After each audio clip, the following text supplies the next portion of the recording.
విశాఖ జిల్లా మధురవాడ ఆర్టీసీ కాలనీలో దారుణం జరిగింది. నిండు గర్భిణి అనూష హత్యకు గురైంది. ఆమె భర్తే హంతకుడు అని తెలుస్తోంది. మరిన్ని వివరాలు మా ప్రతినిధి ఆదిత్య పవన్ అడిగి తెలుసుకుందాం. పవన్, చెప్పండి, ఈ ఘటన ఎప్పుడు జరిగింది? మీ దగ్గరున్న తాజా సమాచారం ఏంటి?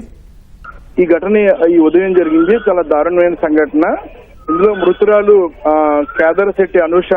ఆవిడ 8 నెలల గర్భిణి. ఈ ఉదయం భార్యాభర్తల మధ్య, అంటే అనూష భర్త గద్దాడ జ్ఞానేశ్వర్, ఇద్దరి మధ్య చిన్నపాటి గొడవ అయింది. ఆ గొడవ సమయంలో భర్త జ్ఞానేశ్వర్ ఈమెను చాలా గట్టిగా పీక పట్టుకుని నొక్కాడు. దాంతో ఆమెకి స్పృహ కోల్పోయింది. వెంటనే ఈ గొడవ విన్నటువంటి పక్కనున్న స్థానికులు ఆమెను హుటాహుటీన దగ్గరలో ఉన్న చిన్న హాస్పిటల్ తీసుకెళ్లారు. అక్కడ ఉన్నటువంటి స్థానిక హాస్పిటల్ కూడా కేజీహెచ్ కి తీసుకెళ్తే మంచిదని చెప్పడంతో కింగ్ జార్జ్ హాస్పిటల్ తీసుకువెళ్లారు. కింగ్ జార్జ్ ఆసుపత్రిలో అప్పటికే మృతి చెందినట్టుగా వైద్యులు నిర్ధారించారు.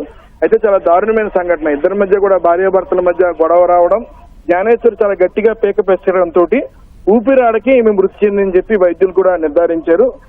చాలా బాధాకరమైన సంఘటన. గత కొద్ది రోజుల నుంచి కూడా ఇద్దరి మధ్య, భార్యాభర్తలు ఇద్దరి మధ్య కూడా ఎన్నో వివాదాలు జరుగుతున్నాయి. కానీ ఈ రకంగా భర్త పీక నొక్కి చంపని పట్ల చాలా బాధను వ్యక్తం చేస్తున్నారు మృతురాలు బంధువులు.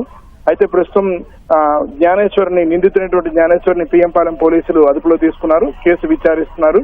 కానీ చాలా బాధాకరమైన విషయం, ఎన్నో గొడవలు ఉన్నప్పటికీ కూడా భార్యని, అందులో నిండు గర్భిణి, చాలా జాగ్రత్తగా చూసుకోవాలి. 8 నెలలో ఉన్నటువంటి గర్భిణి పట్ల ఈ రకంగా అమానుషంగా ప్రవర్తించడం పట్ల బంధువులు కూడా రోధిస్తున్నారు.